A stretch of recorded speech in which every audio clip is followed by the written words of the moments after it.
नमस्कार दोस्तों, आज हम डिस्कस करेंगे अफोर्डेबल हाउसिंग के लेटेस्ट ट्रेंड्स पर। अगर आप अफोर्डेबल हाउसिंग में इन्वेस्ट करना चाहते हैं, स्पेशली फ्रेश लॉन्चेस में, तो ये वीडियो आपके लिए बहुत ही इंपॉर्टेंट होने वाली है। पास्ट टाइम्स में अफोर्डेबल हाउसिंग प्रोजेक्ट्स ने बहुत ही अच्छा रिटर्न दिया है। इसी रिटर्न की वजह से काफ़ी नए इन्वेस्टर्स इस प्रोजेक्ट में इन्वेस्ट करना चाहते हैं, इस पॉलिसी में इन्वेस्ट करना चाहते हैं। क्या आज के डेट में आपको यहाँ पर इन्वेस्ट करना चाहिए या नहीं करना चाहिए, इस पर डिटेल में बात करेंगे, इसलिए इसे आखिर तक देखें। जैसा कि आप जानते हैं कि मैं रियल एस्टेट के ऐसे ही एजुकेटिव वीडियोस और प्रोजेक्ट्स के अनबायस्ड रिव्यूज़ लाता रहता हूँ। तो अभी तक आपने मेरा यूट्यूब चैनल सब्सक्राइब नहीं किया है तो प्लीज़ इसे सब्सक्राइब कीजिए, एलीट मेंबरशिप एक्सप्लोर कीजिए, जहाँ पर हम इंटरेक्टिव वे में रियल एस्टेट की एजुकेशन देते हैं और फ्रेश लॉन्चेस पर, अपकमिंग लॉन्चेस पर अनबायस्ड कन्वर्सेशन भी करते हैं। तो वीडियो शुरू करते हैं। रिसेंटली हमने देखा कि फोरेस्ट के अफोर्डेबल हाउसिंग प्रोजेक्ट के ड्रॉ में कुछ टेक्निकल ग्लिच होने की वजह से सिर्फ सोहना के निवासियों का ही एप्लीकेशन लगा और उनका ड्रॉ निकला। ये कहीं ना कहीं हम सभी जानते हैं कि एक टेक्निकल ग्लिच से कहीं ऊपर की चीज़ है। इसमें कोई ना कोई किसी न किसी लेवल का करप्शन ज़रूर इन्वॉल्व हो सकता है। अगर इसकी अनबायस्ड इन्वेस्टिगेशन की जाए तो चीज़ें प्रॉपरली अनकवर हो सकती हैं। तो वॉल का भी एक एडिशनल प्रोडक्ट है यहाँ पर सेक्टर 92 में, जो कि प्लान्ड है। इसमें भी काफ़ी डिलेज चल रहे हैं। इन सब से एक बहुत ही इम्पॉर्टेंट क्वेश्चन निकल करके आता है कि ये करप्शंस या डिलेज हो क्यों रहे हैं। क्या 5000 रुपीज़ पर square feet on carpet area पर आज के डेट में गुड़गांव में कोई अफोर्डेबल हाउसिंग प्रोजेक्ट बनाना फिनेंशियली वाइबल है भी या नहीं। बीइंग एन इन्वेस्टर, जब आप किसी प्रोजेक्ट में इन्वेस्ट करते हैं, किसी भी फाइनेंशियल कमोडिटी में इन्वेस्ट करते हैं, किसी भी कमोडिटी में इन्वेस्ट करते हैं, तो उसको उसमें इन्वेस्ट करने से पहले आप उसकी कॉस्ट एनालिसिस करते हैं कि इस प्रोडक्ट को बनाने में कितना लगा होगा। सबका मार्जिन वगैरह देख करके, कंपनी की मार्जिन वगैरह देख करके आप फिर डिसाइड करते हैं कि ये प्रोडक्ट आपके लिए ठीक है या जितना पैसा चार्ज किया जा रहा है उतना सेंस बनता है। तभी आपको भी एक सेंस आता है कि ये एक अच्छी परचेज है। बट अफोर्डेबल हाउसिंग के केस में देखें तो लैंड की कॉस्ट इतनी ज़्यादा हो चुकी है, कंस्ट्रक्शन की कॉस्ट इतनी ज़्यादा हो चुकी है, चाहे रॉ मटेरियल्स की बात कर लें या लेबर की बात कर लें, तो 5000 रुपीज़ पर स्क्वायर फीट पर कोई चीज़ डिलीवर कर पाना आज के डेट में फाइनेंशियली लायबल नहीं है। इसका मतलब ये है कि अगर आप इस तरीके के प्रोडक्ट्स में इन्वेस्ट कर रहे हैं तो एग्जीक्यूशन रिस्क ही नहीं, मैं तो साफ साफ कहूँगा कि आपका पैसा डूबने वाला ही है। स्पेशली अगर आप देखें 5000 रुपीज़ पर स्क्वायर फीट पर जो क्लीन बिल्डर्स हैं। अच्छे बिल्डर्स कौन होते हैं, आप मेरी पुरानी वीडियोस देख सकते हैं। अफोर्डेबल हाउसिंग के इंट्रोडक्शन में मैंने बात की हुई है। जो टॉप 21 बेस्ट प्रोजेक्ट्स हैं अफोर्डेबल हाउसिंग के गुड़गांव के, उन पर भी मैंने बात की हुई है। तो वहाँ से आपको आइडिया लग जाएगा कि मैं किन बिल्डर्स की बात कर रहा हूँ। तो इस तरीके के बिल्डर्स अब फ्रेश कंस्ट्रक्शन, फ्रेश लैंड पर नई कंस्ट्रक्शंस या नए प्रोजेक्ट्स नहीं ला रहे हैं। तो इस गैप को फिल करने के लिए जो शेडी बिल्डर्स हैं आज के डेट में, अगर देखें, वो ही ऐसे प्रोडक्ट्स ला रहे हैं जिससे कि वो अपने फुटप्रिंट्स रख पाएँ गुड़गांव में, जिससे कि आगे आने वाले प्रोडक्ट्स वो अपने लॉन्च कर पाएँ, बेसिकली गुड़गांव में अपने फुटप्रिंट्स डाल पाएँ। बट फर्स्ट प्रोडक्ट्स में ही जब आप देखते हैं कि ये चीज़ फाइनेंशियली वाइबल नहीं है तो चीज़ें प्रॉब्लमेटिक हो जाती हैं। इसको मैं एक एग्जांपल के तौर पर समझाता हूँ। अगर आप वॉल डेवलपर का रेरा एप्लीकेशन देखें, उसमें total number of units I think 680 के आसपास हैं। और अगर इनका एस्टिमेशन देखें कॉस्ट का, अगर लैंड का एस्टिमेशन भी मिला लें, लैंड की कॉस्ट और टोटल कंस्ट्रक्शन कॉस्ट वगैरह मिला लें और उसको डिवाइड करें नंबर ऑफ़ यूनिट से, तो एक कॉस्ट निकल करके आती है। 33-34 के आसपास की वो कॉस्ट होगी और लगभग उतना ही बिल्डर भी चार्ज कर रहा है for each and every unit. But यहाँ पर बिल्डर सोशल सर्विस के लिए नहीं आया है। मतलब कोई भी builder no profit no loss पर काम नहीं करेगा, क्योंकि उसने अपना एडिशनल कैपिटल भी लगाया है लैंड एक्विजिशंस के लिए।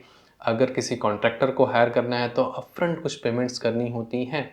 तो अगर सीधे सीधे देखें कि बिल्डर नुकसान कर रहा है अफोर्डेबल हाउसिंग प्रोजेक्ट बनाने में, आज के डेट में एटलीस्ट 15 to 18% का नुकसान कर रहा है।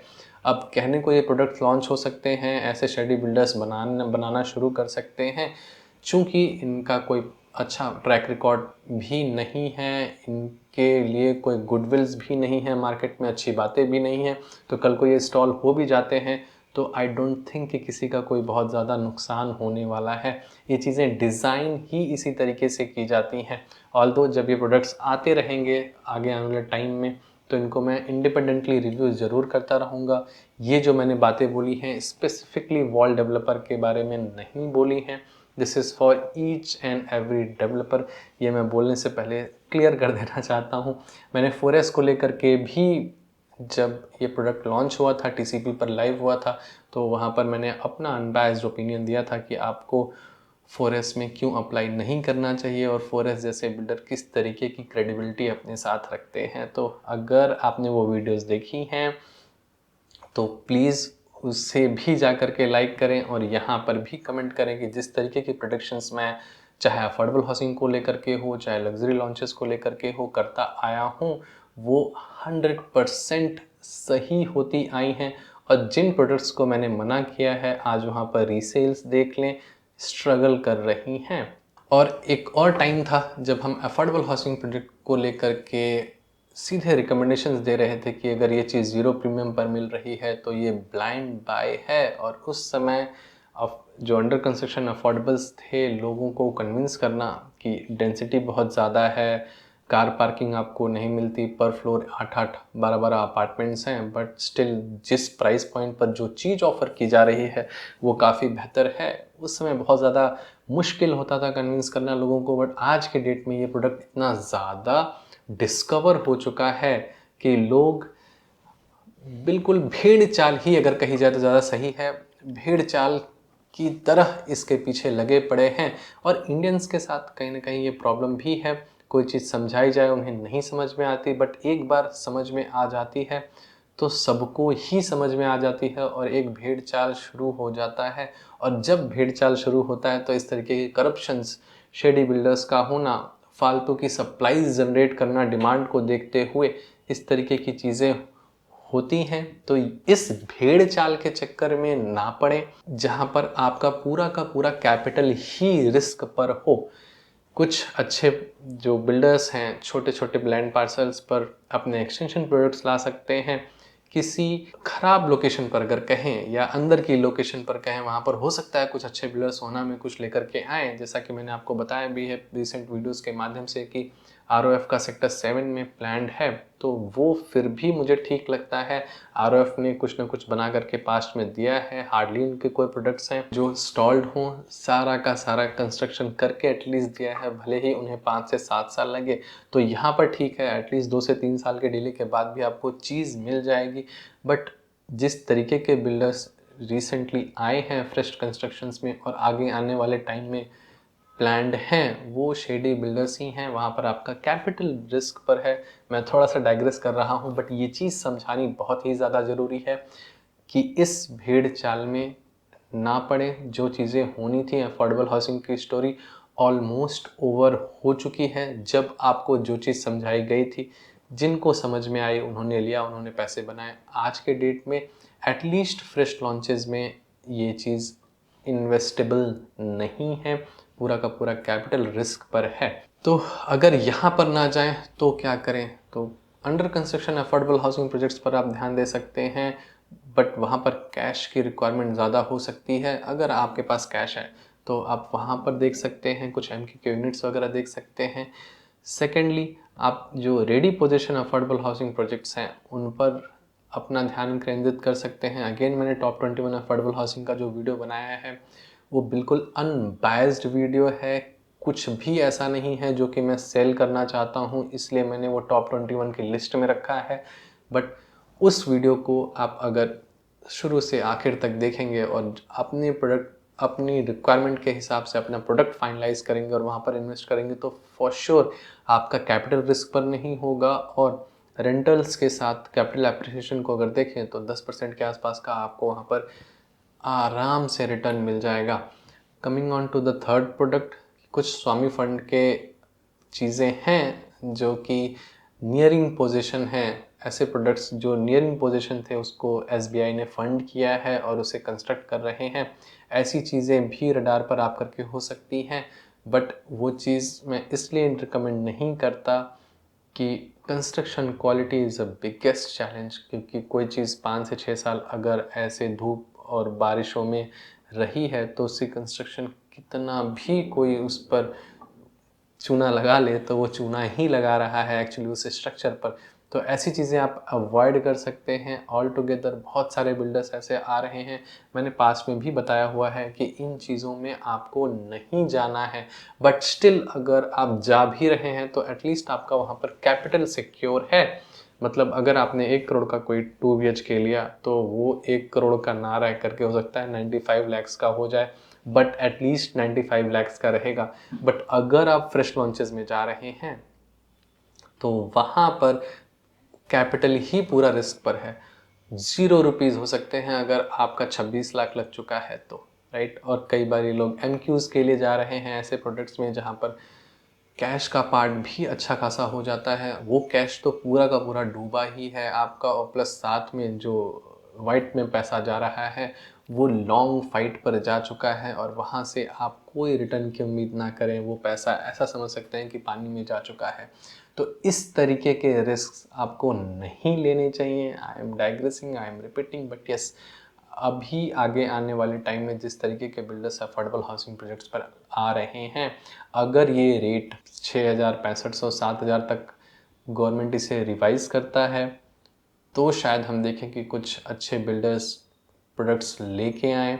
या जो नई पॉलिसी आ रही थी कि सीनियर सिटीजन्स के लिए एक अफोर्डेबल हाउसिंग पॉलिसी आने वाली है, अगर वो चीज़ लाई जा रही है with capping of may be 6,000 7,000 rupees पर स्क्वायर फिट, तो वो भी ठीक है। बट 5,000 रुपीज़ पर ऐसी चीज़ बना करके दे पाना बहुत ही मुश्किल है। 2013 में जब 4,000 रुपये पर स्क्वायर फीट पर ये चीज़ लॉन्च हुई थी, ये पॉलिसी लॉन्च हुई थी, तो that was on the costlier side. तब बिल्डर्स अपनी तरफ से कार पार्किंग और अपनी तरफ से बढ़ी हुई कारपेट एरियाज भी प्रोवाइड कर देते थे जहाँ पर लोडिंग वगैरह एडजस्ट करके। बट आज के डेट में 5,000 रुपीज़ पर स्क्वायर फीट, आप सोचें 2013 में जब पॉलिसी आई थी तो 4,000 रुपये पर स्क्वायर फीट पर थी और आज 5,000 रुपये पर स्क्वायर फीट पर है, तो कैसे बनेगा? बिल्कुल नहीं बन सकता, राइट। इसी वजह से आपको अंडर कंस्ट्रक्शन या रेडी पोजीशन चीज़ों पर ध्यान देना चाहिए, जहाँ पर रिटर्न्स भले आपको 2-4% कम मिले बट कैपिटल रिस्क पर ना रहे। And before investing in any product, cost and benefit analysis करना आपकी जिम्मेदारी है। ब्रोकर्स का काम है कि कोई भी चीज़ अगर उनके दुकान पर आई है बिकने के लिए तो उसे बेचा जाए। But being an investor, an intelligent investor, आपको अपना होमवर्क करना चाहिए। और अगर इस होमवर्क में आप मेरी हेल्प चाहते हैं तो एलीट मेंबरशिप एक्सप्लोर कर सकते हैं। नीचे आपको कंसल्टेशन फॉर्म का लिंक मिलेगा, उसे फिल करके आप अपनी समस्या मुझ तक पहुंचा सकते हैं। तो बाकी और भी बेहतरीन वीडियोस हैं 4S अफोर्डेबल हाउसिंग का जो मैंने रिव्यू किया था, वो भी आपको मेरे चैनल पर मिल जाएगा। रिसेंटली मैंने अफोर्डेबल हाउसिंग ट्रेंड पर बात की थी तकरीबन 3-4 महीने पहले, उस वीडियो को भी ज़रूर देख लें और सेंसिबल डिसीज़न लें। मिलते हैं उन वीडियोस में, तब तक के लिए अगर आपने अभी तक मेरा यूट्यूब चैनल सब्सक्राइब नहीं किया है तो प्लीज़ इसे सब्सक्राइब कीजिए। And as I said, elite membership भी एक्सप्लोर कर सकते हैं। See you there.